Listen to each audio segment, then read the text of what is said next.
प्रिय दर्शकों नमस्कार।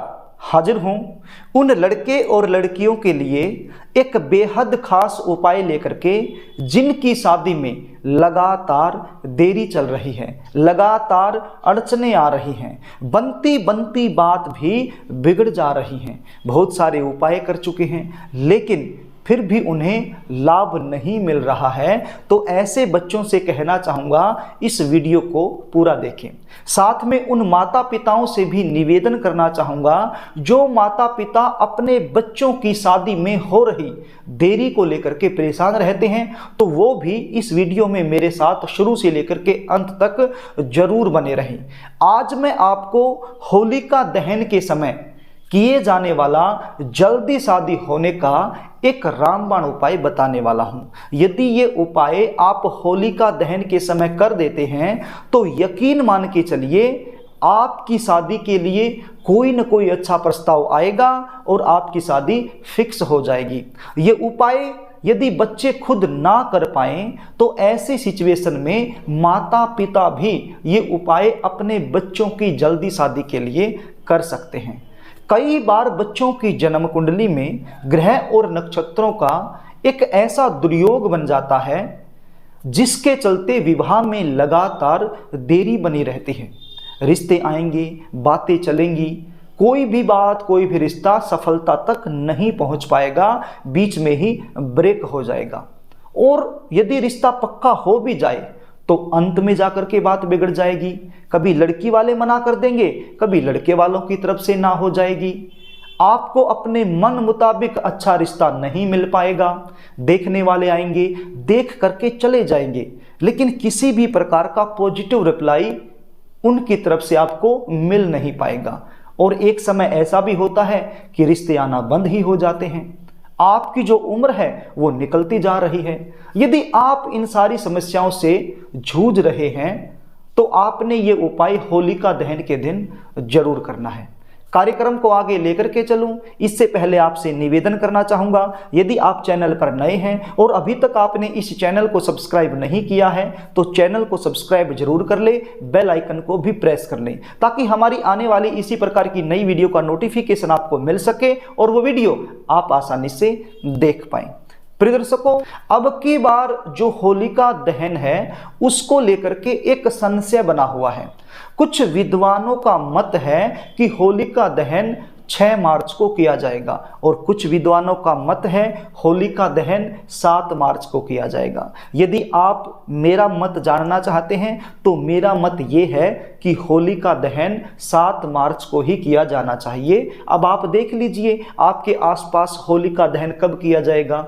जिस दिन भी होलिका दहन आपके आसपास किया जाए तो उसी दिन उसी समय आपने ये उपाय करना है। ये उपाय करने के लिए आपके पास होना क्या चाहिए? ये उपाय करने के लिए आपके पास एक गोला होना चाहिए। गोला समझते हैं? नारियल के अंदर से जो गोला निकलता है इसको सूखा गोला भी बोलते हैं। आप स्क्रीन पर देख लीजिए, इस गोले की मैं बात कर रहा हूं। तो ये गोला आपके पास होना चाहिए।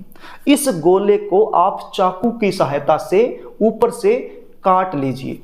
काटने के बाद इस गोले में आपने भरना क्या है इसको भी आप ध्यान से सुन लीजिए। आपने इसके अंदर 4 चीजें रखनी हैं। कौन कौन सी? पहली, उड़द की दाल। उड़द की दाल आप ले लीजिए, आपके घर में हो सकती है, नहीं तो आप बाजार से ले आइए। उड़द की दाल क्या होती है आप स्क्रीन पर देख लीजिए, मैंने फोटो दिखाया है। और क्या चाहिए? काले रंग के तिल आप बाजार से लेके आ सकते हैं। काले रंग के तिल कैसे होते हैं आप फोटो में देख सकते हैं। और क्या चाहिए? 2 सुपारी होनी चाहिए आपके पास। सुपारी क्या होती हैं वो भी आप स्क्रीन पर देख लीजिए। और क्या चाहिए? जौ आपके पास होने चाहिए। अब ये जौ क्या होते हैं वो भी आप स्क्रीन पर देख लीजिए। मैंने आपको 4 चीजें बताई। काले रंग के जो उड़द होते हैं उनकी दाल, या फिर काले उड़द जो साबुत होते हैं वो भी आप ले सकते हो। काले रंग के तिल, जौ और 2 सुपारी, ये चारों चीजें आपने इस गोले में भर लेनी है और इस गोले को दोबारा से ढक देना है और कलावे की सहायता से अच्छे से इसको बांध देना है ताकि ये खुलने ना पाए।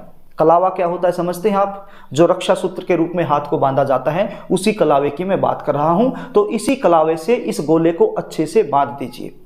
अब इतनी सी क्रिया जो मैंने बताई है, ये क्रिया आपने होलिका दहन से पहले पहले कर लेनी है। आप ये क्रिया होलिका दहन से 5 मिनट पहले भी कर सकते हैं, 10 मिनट पहले भी कर सकते हैं और 2 घंटे पहले भी कर सकते हैं, ये आपकी मर्जी है। ये क्रिया करने के बाद आपने होलिका दहन का इंतजार करना है। जब भी होलिका दहन शुरू हो जाए उसी समय आपने इस गोले को उठाना है जो आपने तैयार करके रखा है। इस गोले को उठा करके यदि बच्चे खुद कर रहे हैं तो अपने सिर के ऊपर से 7 बार क्लॉकवाइज घुमाना है और महसूस करना है कि जिन भी ग्रहों की वजह से आपकी शादी में देरी चल रही है, उन ग्रहों का जो बुरा प्रभाव है वो बुरा प्रभाव इस गोले में समा रहा है।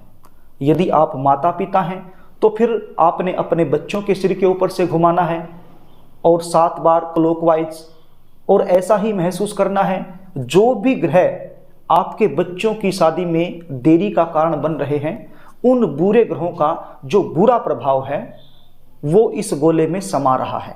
ऐसा महसूस आपने करना है। ये गोला सिर से 7 बार क्लॉकवाइज घुमाने के बाद आपने वहां चले जाना है जहां पर होलिका दहन हो रहा है और होली की जो अग्नि है उसमें इस गोले को छोड़ देना है। अब ध्यान दीजिए, ये गोला जब आप सिर के ऊपर से घुमा रहे हैं, घुमाने के बाद जब तक आप इस गोले को अग्नि में नहीं डाल देते हैं तब तक आपने बीच में बोलना नहीं है, किसी से भी कोई बात नहीं करनी है। अब आपके दिमाग में एक बात और आ रही होगी, कुछ बच्चे ऐसे होते हैं जो उपाय खुद नहीं करना चाहते हैं और घर से बाहर रहते हैं, तो ऐसी सिचुएशन में माता पिता क्या करें? तो ऐसी सिचुएशन में यदि माता पिता ये उपाय करना चाहते हैं तो गोला जो आपने तैयार किया है उस गोले को अपनी दोनों हाथों की जो हथेलियां हैं उसके बीच में रख करके पश्चिम दिशा की तरफ मुख करके मन ही मन में ऐसा महसूस करना है कि आप अपने बच्चे के सिर के ऊपर से इसको 7 बार क्लॉकवाइज घुमा रहे हैं और जो भी बुरे ग्रह हैं उन बुरे ग्रहों का जो प्रभाव है इस गोले में समा रहा है। इस प्रकार से भी मानसिक रूप से आप अपने बच्चों के सिर के ऊपर से घुमा सकते हैं, या फिर अपने बच्चे, आपके जो बच्चे हैं उनके फोटो के ऊपर से भी 7 बार क्लॉकवाइज घुमा करके ये प्रयोग किया जा सकता है। अब कई जगह पर परंपरा होती है कि होलिका दहन जहां पर होता है वहां औरत को जाने नहीं दिया जाता, केवल पुरुष ही वहां पर जाते हैं। तो ऐसी सिचुएशन में ये उपाय बच्चों के जो पापा हैं वो कर सकते हैं, भाई भी कर सकता है अपनी बहन के लिए। यदि लेडीज वहां नहीं जा सकती है तो पुरुष ये उपाय कर सकता है।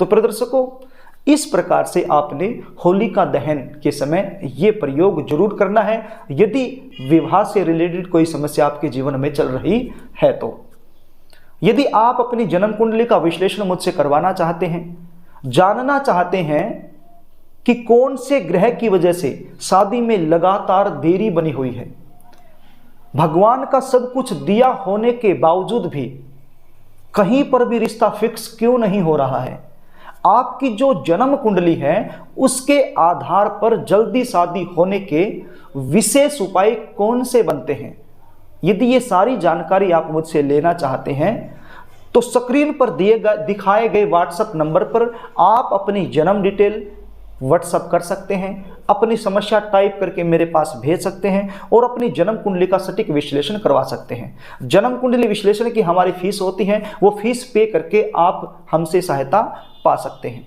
यदि आपको कार्यक्रम अच्छा लगे तो वीडियो को लाइक करना, यदि आप पुण्य प्राप्त करना चाहते हैं तो वीडियो को शेयर भी कर देना, और यदि आप मुझसे जुड़े रहना चाहते हैं तो चैनल को सब्सक्राइब जरूर कर लेना। आज के लिए बस इतना ही, कल फिर मिलेंगे, तब तक के लिए नमस्कार।